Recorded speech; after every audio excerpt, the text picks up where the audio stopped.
So, again, before there was even a Mexico, much less a Mexican standoff, there was this second momentous occasion in the history of the Catholic Church, Christendom, medieval Europe. And jumping down, if you look at the worksheets, we're talking about what would become the signing of the Magna Charta in the year 1215. In order to understand its significance, much more its ramifications, we need to first understand the rather recent immediate build-up to it about 10 years before. This is an extremely interesting and complicated moment of history. And so, again, for our purposes, we're reducing this in a hopefully very comprehensible, understandable form. But bear in mind that we're reducing a lot of the details and the particulars in trying to explain this, but make it as understandable, render it as comprehensible as possible for you. So, we start off basically in the year 1204, the same year of that failed crusade that wound up sacking the city of Constantinople that we mentioned earlier. And even prior to that, the Third Crusade, so the Fourth Crusade sacked Constantinople, 1204, the Third Crusade prior to that. One of its more famous romantically rose-colored glasses heroes, erroneously, is one of England's more famous kings, probably in the popular imagination, a guy named Richard the Lionheart. Richard the Lionheart. Why is he famous and popular? Because he went on one of these failed crusades. For a variety of reasons, many of which we've already covered, and I hope are not lost on you. Richard the Lionheart, because of these failed crusades, these failed wars, again, everything we talk about in this course, all this history, I hope is not lost on you in what is going on in our contemporary world. Failed wars for a variety of economic, political, even vainglorious interests. King Richard the Lionheart wound up completely depleting the treasury of England. And so when a guy by the name of King John I, always depicted as evil King John, which he wasn't a saint, but he was certainly no more wicked than King Richard the Lionheart, becomes the monarch, the sovereign ruler of England, he has a big problem. The problem is he has no money. So how does he attempt to remedy that situation? Well,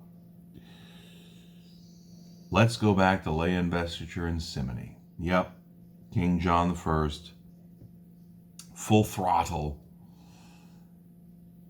enjoins the practice of lay investiture and simony. Moreover, he decides he's going to levy even more taxes on the barons of England. The barons of England, which was at the time their title of kind of nobility, a noble class in England, the barons of England. The barons, as you might suspect, are not too happy with this prospect. First of all, they just were taxed by their previous king, Richard the Lionheart, to fund this failed crusade, this failed foreign war. And the barons are very concerned that, apart from the fact they have no money, the only way they can get more money is by further taxing the people that work their lands and properties, the serfs. And they realize the serfs are up to here with all this. You might call it a populist movement. Anyway, they realize that if they attempt one more time to continue to overtax without any representation, the very same people who are working for them, that they risk a serious rebellion, a revolution. And so the barons will have none of this. And they start thinking, to whom can we go for help? The Pope, Pope Innocent III at this time, here in Rome. What is their justification? Because the Pope might say, well, what do I care? King John is your divinely appointed sovereign ruler. Actually, at this point, I should have mentioned this earlier, but I'll interject it now. In this debate between de jure pontificio and de jure divino, the popes never contested the authority and power of monarchs, of kings, Holy Roman emperors. On the contrary, they were completely in support of it. From the Pope's perspective, as Pontifex Maximus, their issue, their beef, was to remind said monarch, remember, the only reason why we sustain the fact, we uphold the fact, yes, God has divinely ordained you, your majesty, as sovereign ruler. God wills it. Deus lo vult, ironically the motto of the Crusades, God wills it. But you must remember, your majesty, the only reason why you have this divine right to be sovereign ruler in your realm is because it's been given to you through us as in the royal we. That is, successor of Simon Peter, Rock, Pontifex Maximus. Okay.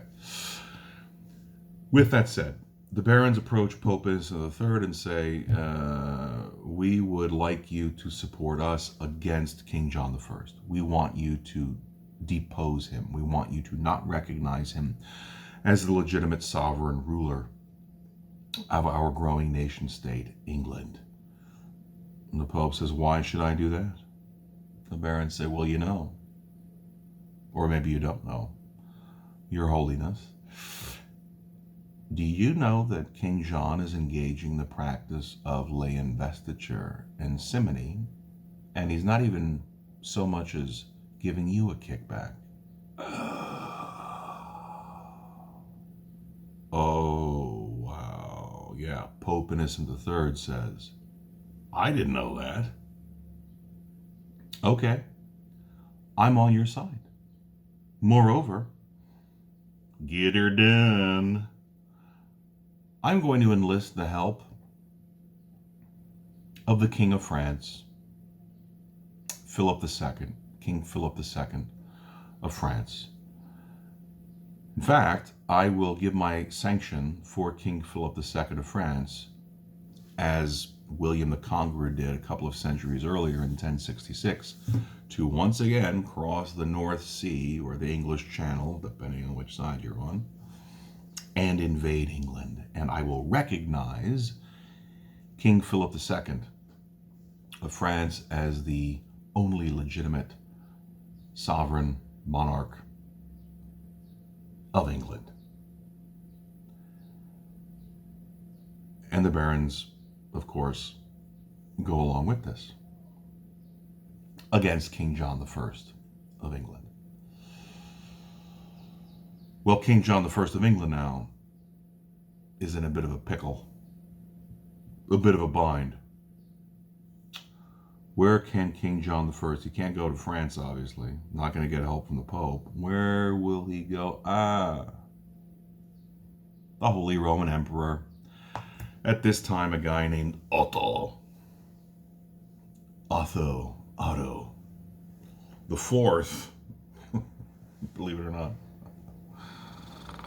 The Holy Roman Emperor Otto the Fourth, and says, "Can you believe what they're trying to do to me?" And the Holy Roman Emperor says, "Trust me, I know. Been there, done it. Yeah, I'll come to your aid, King John,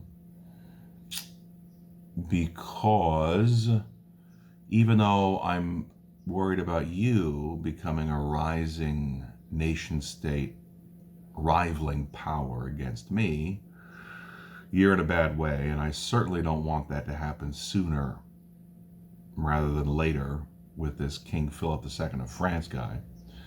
So I'll come to your defense. Yeah, I will send my army to defend you in England." Of course, Pope Innocent III here in Rome gets wind of this and said, "Oh,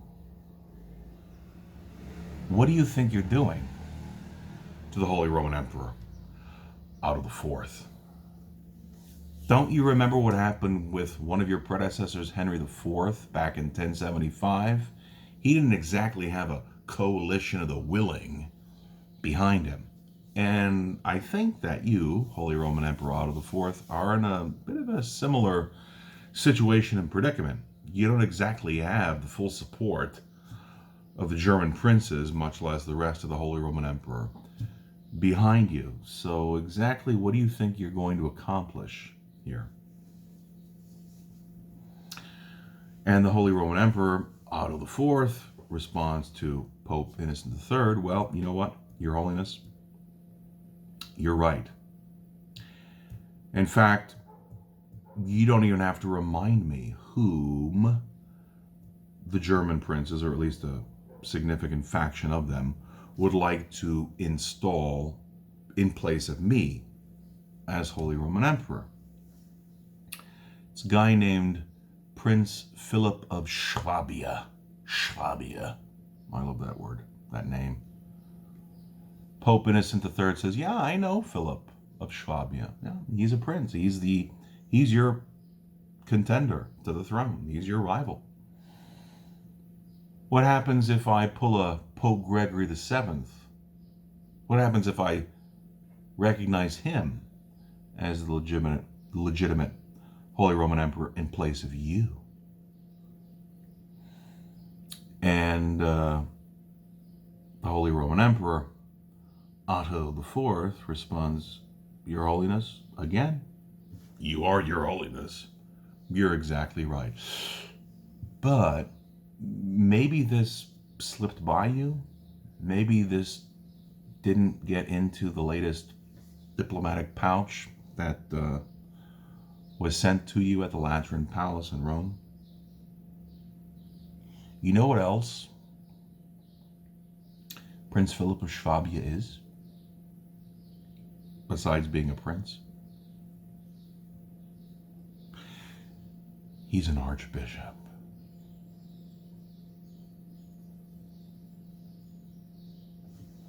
Is Pope Innocent III's response. He's a what?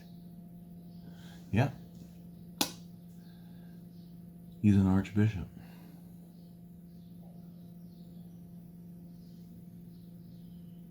Pope Innocent III is taken aback. Why? Critical thinking time, everything we've discussed up until now throughout the course. Why would that prospect be so immediately threatening to any pope, in this case Pope Innocent III, here in Rome? Why would that be a danger? Because if Prince Philip of Swabia, also an archbishop, becomes Holy Roman Emperor, there's now the risk of a battle between, potentially, two popes. Oh, the writing's on the wall. Wow, the tables indeed have turned. Consequently, Pope Innocent III, again, we're reducing 10 years of history here into a few minutes now.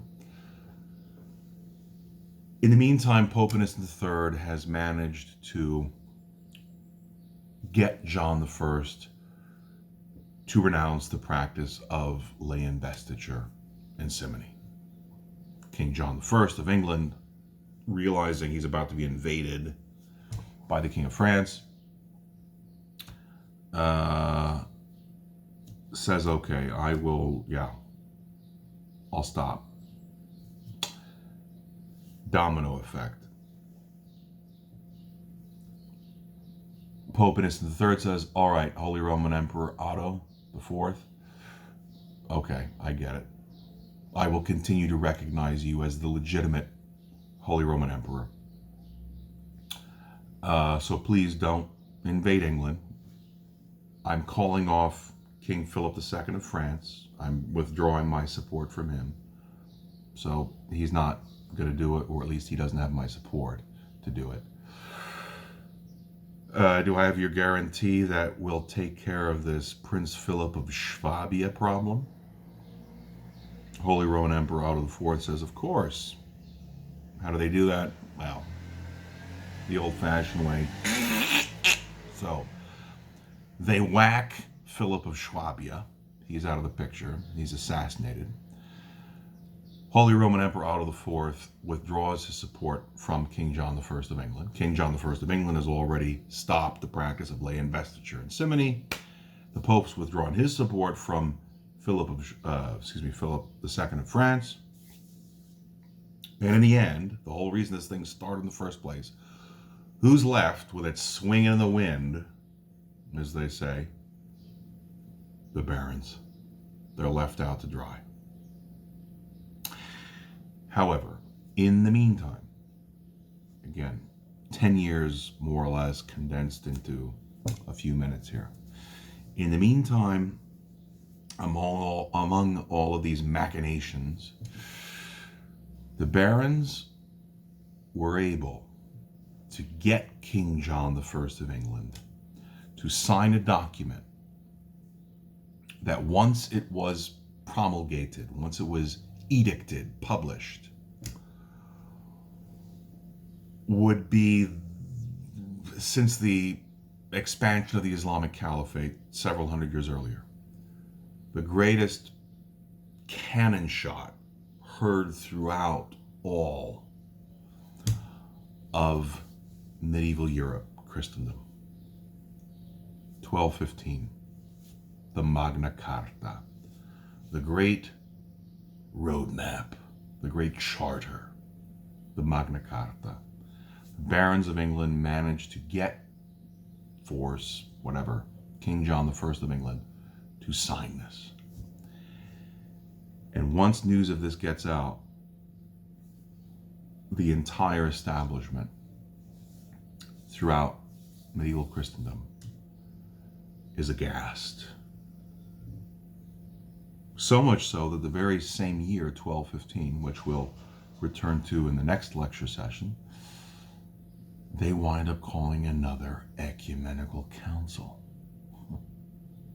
in Rome, at the Pope's office and residence, St. John Lateran Basilica. It'll be the fourth ecumenical council be held there, so it's the fourth Lateran Council. Because of this bombshell, the Magna Charta.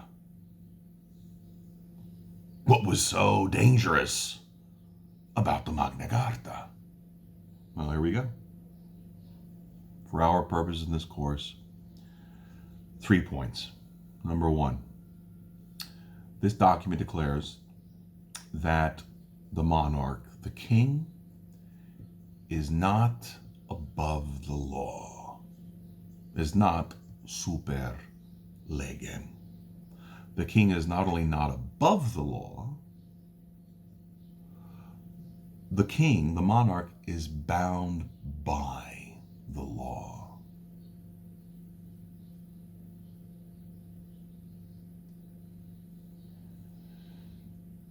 Point number two. What is the law?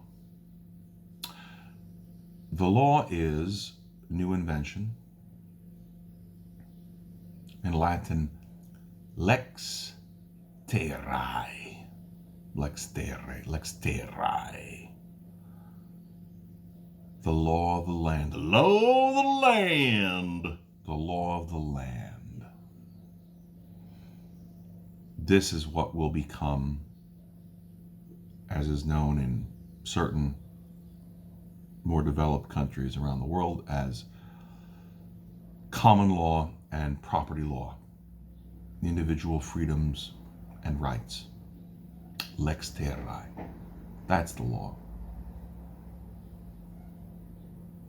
You see where we're going with this?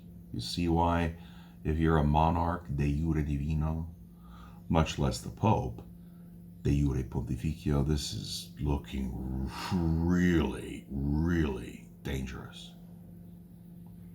Third point, you may have heard of this somewhere before, at least I hope. All freedmen, so not the serfs, unfortunately, but at least it's not limited to nobility. All freedmen have the right to a trial by a jury of their peers. All freedmen have the right to a trial, if they're accused of a crime, by a jury of their peers. Wow. In other words, just these 3 points, there's several more, but for our purposes, just these 3 are enough. In other words, the king cannot just waltz into a hamlet, a town, a village, a city, in England at least, and say,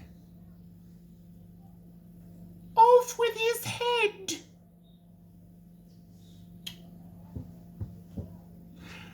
The Magna Charta, 1215, this is a direct affront, an immediate direct affront to totalitarianism, effectively, to tyranny, to the arbitrary will and decision of one ruler, a monarch, supposedly ordained by God to be as such, through the vicar of God, the one that stands the place of God, the Pope. In other words, this document, the Magna Charta, this is an immediate direct affront against de jure divino, divine right of kings, and at the very least, an indirect, if not a logical consequence, and a direct affront, contestation, against de jure pontificio. Wow. 1215, Magna Charta, the Great Charter. This is the first formal attempt in human history. We've been talking about the medieval period, the Middle Ages, trying to reboot human civilization from where the ancient Romans left off, when the empire collapsed in 476. With this document, even one better. This is the first attempt formally to return even before that consolidation of power. The imperium rested in the hands of one holder of that power, the imperator. That is to go back to the ancient Roman constitutional republic. First time this is going to happen in over 12 centuries. Now, its fruition will not occur, famously, until the 1780s with another precious document called the Constitution of the United States of America. That's the first time since the fall of the ancient Roman Republic, definitively, in the year 27 BCE. Right? That's the first time such a model of government would be reattempted, reintroduced. When did that begin? That centuries-long process to go back to that? 1215, the Magna Charta, following this unbelievable, multiple standoff. 1215, the Magna Charta. Again, so unbelievable was this to the ears of any monarch in Europe, any member of the elite establishment, the nobility, not to mention the popes, that they would wind up the very same year calling an ecumenical council. And that is where we will pick up the next time we meet.